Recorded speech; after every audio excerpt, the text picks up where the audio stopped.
آنکھ کے نیچے رکھیں، آمین کو زور سے کہیں یا آہستہ کہیں۔ چند دیندار نمازی تو اس پر لڑ رہے ہوں گے اور کروڑوں مسلمان بغیر نماز کے مر رہے ہوں گے۔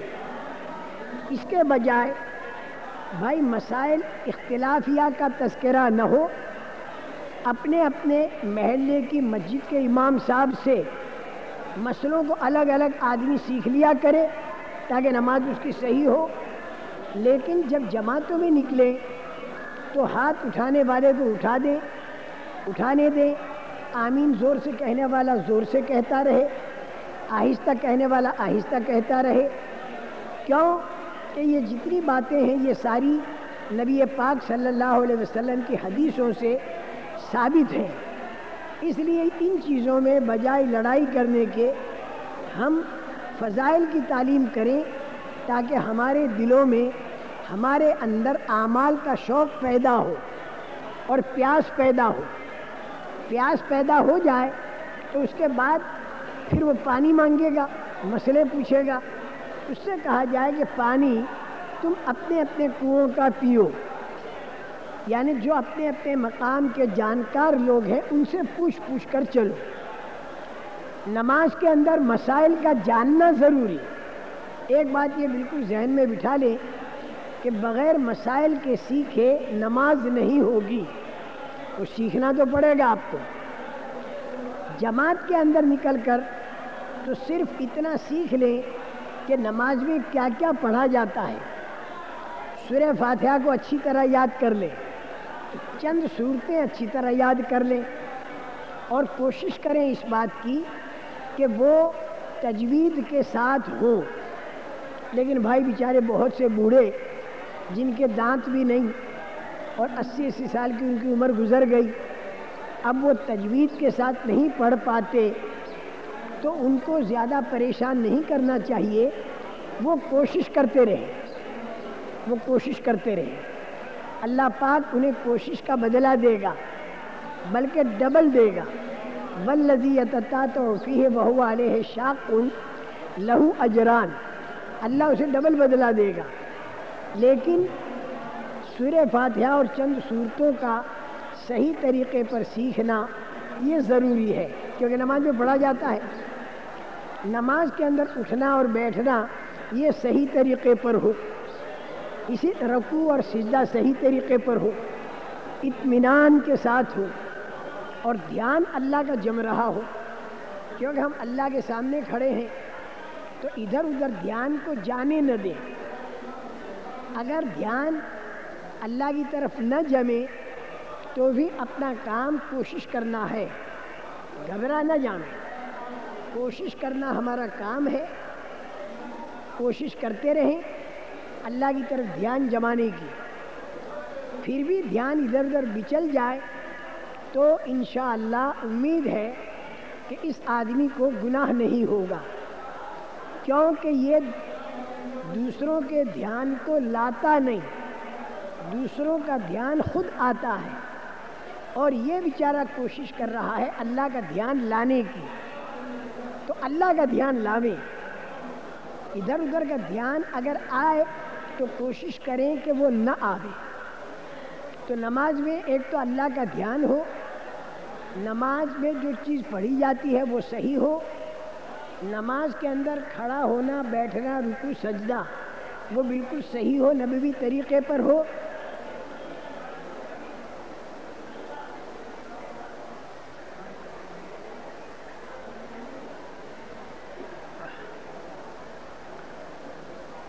اور پاکی ناپاکی وغیرہ کا خوب خیال رکھتے ہوئے اور نماز پڑھی جائے۔ اور اس بات کو ذہن میں بٹھا لو کہ جماعتوں میں نکل کر ایک ماحول ملا اور رغبت پیدا ہوئی دین پر چلنے کی، جس میں پہلی چیز نماز ہے، تو گھروں پر واپس جا کر یا جو لوگ اپنے گھروں پر جا رہے ہیں یہ وہیں پر اپنے نماز اپنے اپنے جانکاروں سے، جو امام صاحب وغیرہ ہیں ان سے سیکھیں۔ یہ دوسری چیز جو ہے یہ نماز ہے۔ جتنا ہو سکے ہر بستی کے اندر جتنے لوگ رہتے ہیں گشت کر کے خوشامد کر کے ان کو نمازی بنانے کی کوشش کی جائے۔ یہ جو مسجد وار جماعتیں وغیرہ بنتی ہیں اور یہ جو 2.5 گھنٹے وغیرہ لگائے جاتے ہیں، واپسی والے بھی اسے کریں گے، آپ حضرات بھی ایسی جماعتیں بناویں گے، ایسی کوشش ہو جائے کہ ہر بستی کا ہر مرد اور ہر عورت نمازی بن جائے، بہت بڑی چیز ہو جائے گی انشاءاللہ۔ جتنی مسجدیں دنیا میں ہیں، اگر سارے مسلمانوں نے نماز شروع کر دی تو انشاءاللہ یہ مسجدیں ناکافی ہوں گی اور ان سے دگنی تگنی مسجدیں بنانی پڑیں گی، اور الحمدللہ یہ کلمے والے مردار نہیں، خوب مسجدیں بنا دیں گے، لیکن ہمیں تو نمازی بنانا ہے، بس لوگ نمازی بنے۔ اچھا، تیسرا نمبر وہ ہے علم اور ذکر کا۔ تیسرا نمبر علم اور ذکر کا۔ میرے محترم دوستو، جب ہم دل کا یقین ٹھیک کریں گے کلمے کی دعوت کے ذریعے، اور جب ہم نمازوں کو اچھی طرح پڑھیں گے تو اللہ کی ذات سے امید ہے کہ ہر بری بات سے ہمارا جی چاہے گا کہ ہم رکیں اور ہم بھلی بات کو کریں۔ اللہ پاک کی طرف سے اس کا دروازہ کھلے گا۔ جب نماز اچھی طرح پڑھی جائے گی تو ان الصلاۃ تنہا عن الفحشاء والمنکر، یہ نماز جو ہے یہ بے حیائی کے کاموں سے اور برے کاموں سے روکے گی۔ لیکن کب؟ جب یہ نماز جاندار بنے، اور نماز کے جاندار بنانے کے لیے یہ جو چند باتیں ابھی بھی عرض کی، رات کو بھی عرض کی، اس کا پورا دھیان رکھا جائے تو نماز انشاءاللہ جاندار بنے گی۔ اور نماز جب جاندار بنے گی، میں سچ کہتا ہوں اللہ کے سامنے عبادت کرنے میں اور نماز پڑھنے میں اس قدر اللہ کا تعلق بڑھے گا، اور اس قدر اس تعلق کے بڑھنے میں ایک روحانی کیفیت محسوس ہوگی کہ چھوڑنے کو جی نہیں چاہے گا۔ اللہ کا تعلق نماز کے ذریعے ملنا یہ بہت بڑی چیز ہے۔ اور تم حضرات یہ مت سمجھنا کہ ہم لوگ دکاندار، ہم لوگ کسان، کھیتی والے، بھلا ہم کو اللہ کا تعلق کہاں سے ملے گا؟ نہیں بھائی، کوشش کرنے کہ ہم مکلف ہیں، اور تعلق تو اللہ دے گا۔ اللہ تعالیٰ حدیث قدسی میں ہے، یہ فرماتے ہیں کہ جو میرے طرف ایک بالش آئے گا تو میں اس کی طرف ایک ہاتھ آؤں گا، اللہ کہتے ہیں، اور میری طرف ایک ہاتھ آئے گا تو میں 2 ہاتھ آؤں گا اس کی طرف، جو میری طرف چل کر آئے گا تو میں اس کی طرف دوڑ کر آؤں گا۔ تو اللہ تعالیٰ جب یہ دیکھتے ہیں کہ میرا بندہ چل رہا ہے تو پھر اللہ پاک اسے کھینچتے ہیں، اور اللہ اپنے فضل اور رحمت سے اسے لیتے ہیں۔ ہمارا چلنا کیا ہوگا؟ ہمارا کوشش کرنا۔ اب ہمیں پورے دین پر چلنا ہے، تو پورے دین پر چلنے کے لیے نماز کے علاوہ جو ہماری زندگی ہے وہ رسول اکرم صلی اللہ علیہ وسلم کے طریقے پر آ جائے۔ کاروبار اللہ کے حکموں کے مطابق ہو، حضور کے طریقے کے مطابق ہو۔ اسی طرح گھریلو زندگی، کھانا پینا، پیشاب پاخانہ، شادی، یہ سب کرنا ہے۔ اللہ نے ہماری ضروریات رکھی ہیں، لیکن اس میں 2 پابندیاں ہیں، ایک اللہ کا حکم اور دوسرے حضور اکرم صلی اللہ علیہ وسلم کا طریقہ۔ لیکن یہ سیکھے بغیر نہیں آتا، سیکھے بغیر نہیں آتا، اسے سیکھنا چاہیے۔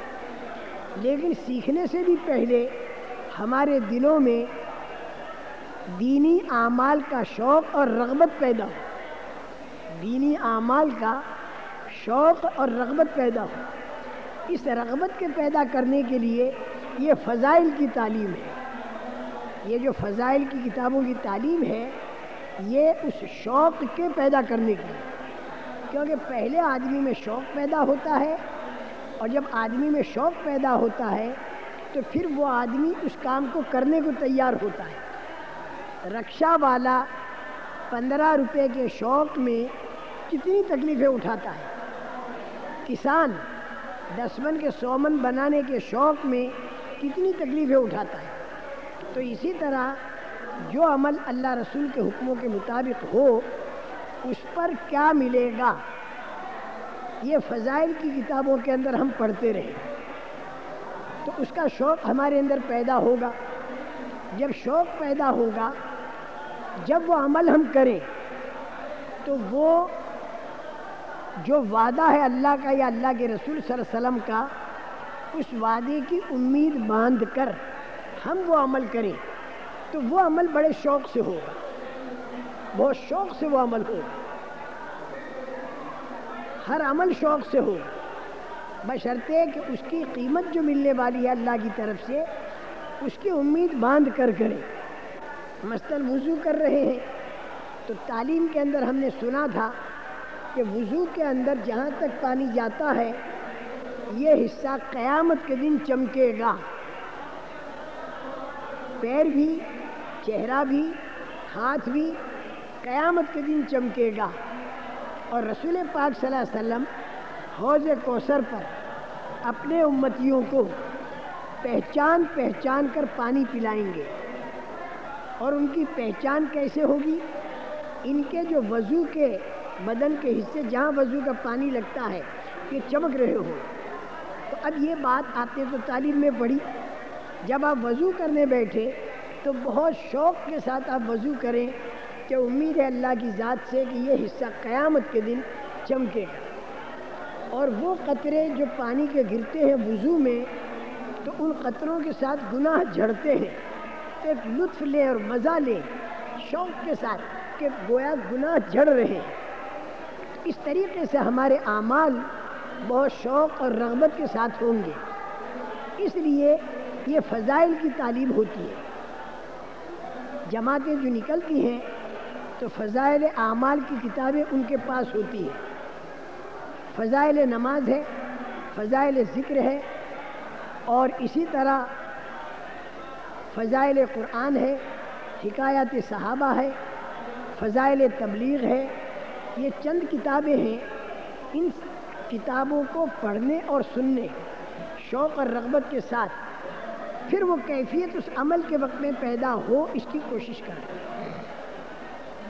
لیکن میں درمیان میں بھی کہہ چکا اور دوبارہ عرض کروں کہ فضائل کی تعلیم سے آدمی میں شوق اور رغبت پیدا ہوگی دین پر چلنے کی، لیکن دین پر صحیح چلے اور عمل صحیح ہو، وہ مسائل کو سیکھے بغیر نہیں ہوگا۔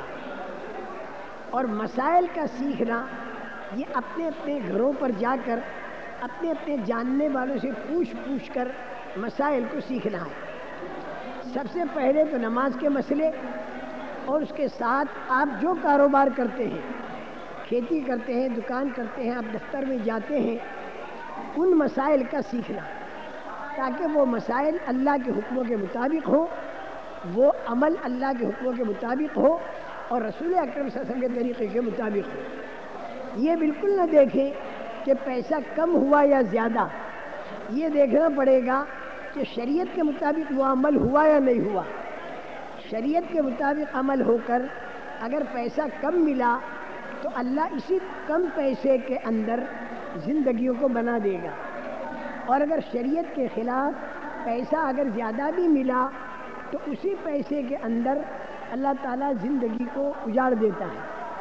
اس لیے پیسے کے کم زیادہ ہونے کو نہ دیکھا جائے، یہ دیکھا جائے کہ یہ حضور اکرم صلی اللہ علیہ وسلم کے طریقے کے مطابق اور اللہ کے حکم کے مطابق ہے یا نہیں، اور یہ سیکھے بغیر آئے گا نہیں، اسے سیکھنا چاہیے۔ جانکار ہر جگہ موجود ہیں، ان جاننے والوں سے سیکھ کر شادی کا وقت آئے تو شادی میں حضور کا طریقہ کیا وہ سیکھ لو، کاروبار